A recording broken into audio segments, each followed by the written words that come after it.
Salut, c'est Trado, content de vous retrouver pour la mise à jour de l'indice parisien et également pour la mise à jour de Nanobiotics qui m'a été demandé de très nombreuses fois. Alors on va commencer par un petit rappel. Ce soir, j'aurai le grand plaisir de vous recevoir pour le traditionnel webinaire mensuel sponsorisé par CMC Markets.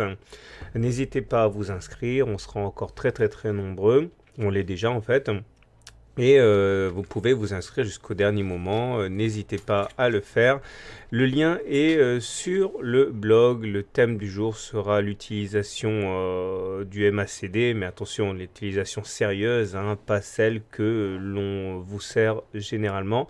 On va essayer d'approfondir tout ça. Bon, maintenant, trêve de bavardage, passons à l'analyse technique du jour. Et si vous avez une bougie aussi verte, aussi belle, c'est tout simplement parce qu'au niveau des fondamentaux, alors que c'était très mal parti en début de séance, eh bien on a appris le remaniement de l'équipe grecque chargée de renégocier la dette, exit non pas la Grèce mais exit Varoufakis. Et welcome à une... Enfin, c'est un remaniement, hein, ce sont des têtes qui sont connues, mais bon, on a mis quelqu'un d'autre à la place qui devrait être un petit peu plus, disons, aller dans le sens de ce qui est attendu de lui. Et donc, du coup, eh bien, 1,3% de hausse pour le CAC, c'est magnifique. Alors, regardez, il y a plein de choses à dire ce soir, c'est vraiment très intéressant. Tout d'abord, vous remarquerez que la théorie du triangle a parfaitement fonctionné. Regardez ça, je vous rappelle ce qu'on avait dit la dernière fois, c'était la vidéo de vendredi. J'avais expliqué que lorsqu'on a un triangle comme ça, par lequel on rentre en montant, eh bien on a 6 à 700 sur 10, hein, ça dépend comment on calcule, de sortir par le haut, enfin, en montant également.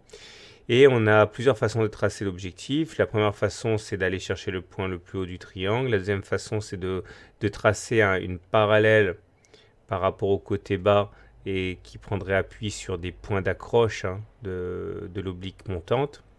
Et la dernière façon de faire, hein, c'est de prendre la hauteur maximale du triangle et de reporter au-dessus du point de cassure. Bon, évidemment, chacun de ces ambitieux est plus ambitieux, chacun de ces objectifs est plus ambitieux que le précédent, et donc là, il est clair que plus c'est ambitieux, moins on a de chances d'aller toucher l'objectif, mais voilà ce que l'on pouvait dire, ça c'est le troisième objectif.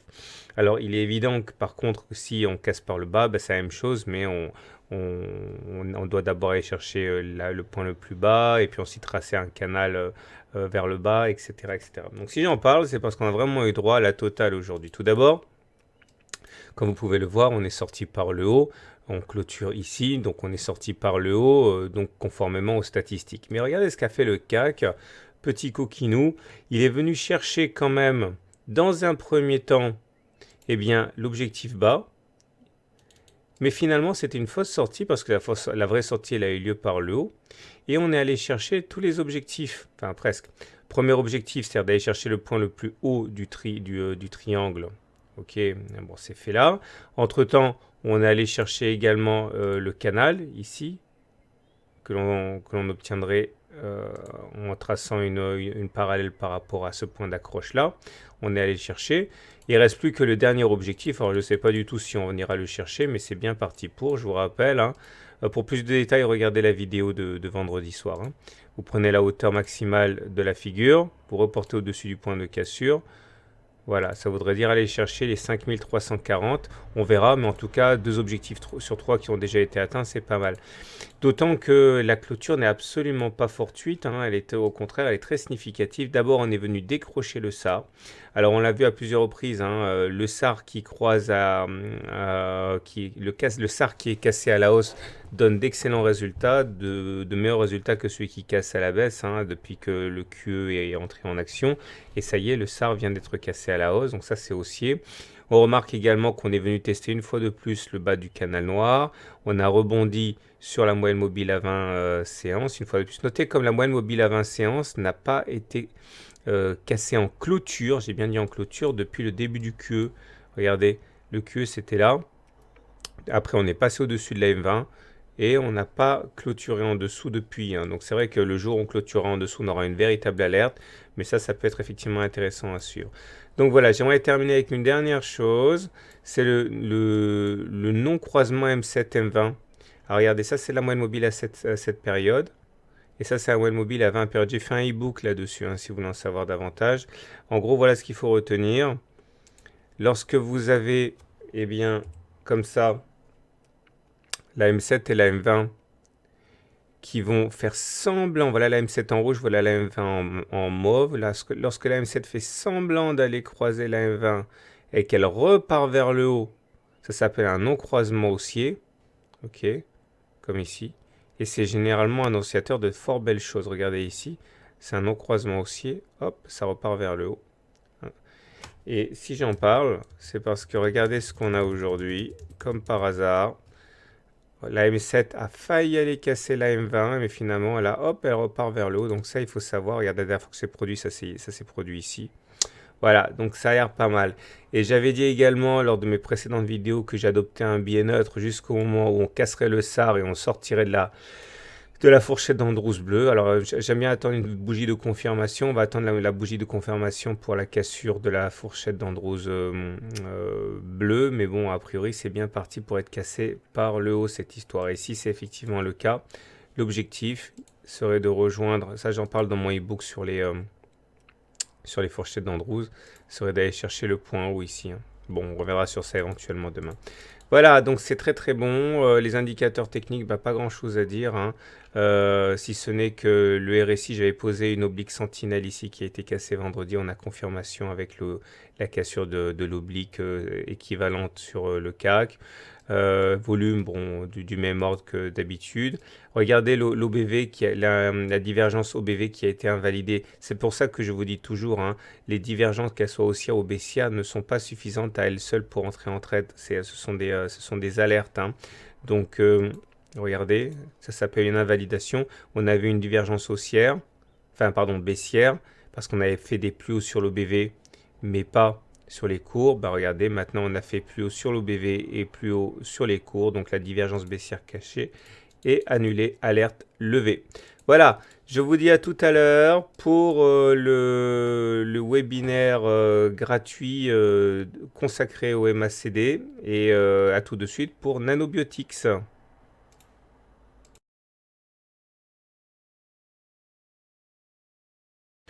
Alors, chose promise, chose due, voilà l'analyse technique hebdomadaire de Nanobiotics qui m'a été demandée de très nombreuses fois, notamment par Laurence qui est vraiment exaspéré par l'évolution récente de Nanobiotics, surtout que voilà, c'est vraiment très confus. Et on va essayer d'y voir un petit peu plus clair avec cette analyse hebdomadaire. Alors, on va commencer par une analyse de type DO. Alors, attendez, voilà.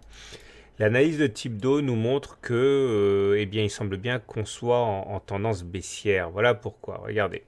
Lorsque les pics sont ascendants et que les creux sont ascendants, on est en tendance haussière. Ça veut dire que si on achète à un moment comme celui-là, eh bien, on a de fortes chances de se retrouver à un moment ou à un autre, eh bien, en situation de plus-value. Par contre, lorsque les pics et les creux deviennent descendants, eh bien c'est l'inverse et on se retrouve dans une situation assez délicate. Maintenant, il faut bien comprendre que sur Nanobiotics, il se passe quelque chose qui est assez intéressant. C'est que, alors j'ai cerclé ici en noir ce plus bas là, car de deux choses l'une, soit c'est un plus bas anecdotique et on va enchaîner, on va continuer à faire des plus bas et des plus hauts de plus en plus bas en fait, hein, clairement des pics et des creux descendants. Et là, eh bien, il faudra oublier cette ellipse noire qui n'est pas significative. Mais maintenant, si on arrivait à dépasser dans un élan d'optimisme, eh bien, ce plus haut-là, à 21,8 euros, eh bien, on se retrouverait dans une situation où les pics seraient redevenus ascendants et les creux redeviendraient ascendants aussi, ce qui voudrait dire qu'on rebasculerait dans une situation similaire à celle-ci, à savoir une tendance haussière au regard de la théorie de dos. Donc il faut vraiment caresser l'espoir qu'on ira plus haut que ces 21,8 ici pour se remettre dans le sens de la marche. Mais pour l'instant, force est de constater que si on ne fait pas de scénario et qu'on ne tire pas de plan sur la comète, pour l'instant les pics et les creux sont descendants, donc on est toujours en tendance baissière.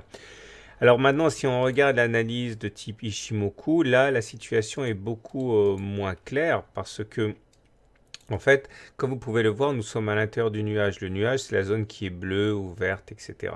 Et lorsqu'on est dans le nuage, on est tout simplement sans tendance. Regardez, quand on est au-dessus du nuage, eh bien, on est en tendance haussière. Quand on est en dessous du nuage, on est en tendance baissière, etc. Or là, manque de bol, on est toujours dans le nuage. Donc c'est pas la théorie Ishimoku qui nous aide, puisqu'on est encore une fois dans l'expectative. Si on arrivait à clôturer 2 semaines de suite au-dessus du nuage, donc au-dessus des 20 euros, là par contre ça nous remettrait dans le sens de la hausse. Et par contre, vous l'aurez compris, si on bascule en dessous de 17,8 euros 2 semaines de suite, là on basculera en tendance baissière au regard du système Ishimoku, mais pour l'instant on n'est pas trop en mesure de se décider. Alors également, pour terminer avec quelque chose qui est assez encourageant au niveau des indicateurs, regardez, le stochastique, il est en train de croiser son signal à la hausse. Alors ça, c'est pas toujours positif, mais c'est jamais négatif, hein. Regardez, la dernière fois que ça s'est produit, qu'on a croisé le stochastique, le stochastique a croisé son signal à la hausse, c'était là. Ok. Et on a une belle hausse derrière. Encore une fois, comme je l'ai dit, parfois c'est assez mineur, hein. Là, il y a eu une hausse qui était simplement anecdotique. Là, elle était plus importante. Mais bon, faut pas non plus bouder son plaisir. C'est encourageant. D'autant que le MACD, lui aussi, alors je vais zoomer un petit peu, est en train de croiser son signal à la hausse. Alors, ce qui m'embête un petit peu, c'est que la dernière fois que ça s'est produit, c'était là. C'était un faux signal. Mais la fois d'avant, ici, ça n'a pas du tout été un faux signal. Ça a été absolument précurseur de la belle hausse à laquelle on a assisté, puisque ça s'est produit là, regardez. Donc voilà, c'est un élément qui est assez encourageant pour la suite, hein. Regardez d'ailleurs au niveau des volumes comme il décline, ce qui montre bien le désintérêt depuis quelque temps, hein, pour la valeur, hein. Il y a un désintérêt évident et qui explique pourquoi on végète comme ça. Voilà, donc pour faire simple, il y a des éléments encourageants au regard des indicateurs techniques. Si on veut basculer en tendance haussière au regard du système Ishimoku, il faudrait clôturer 2 semaines de suite au-dessus des 20. Si on veut basculer haussier en termes de théorie de dos, il faudrait basculer au-dessus des 21, des 22 euros. Par contre, au regard de la théorie de dos, pour l'instant, on est toujours en tendance baissière.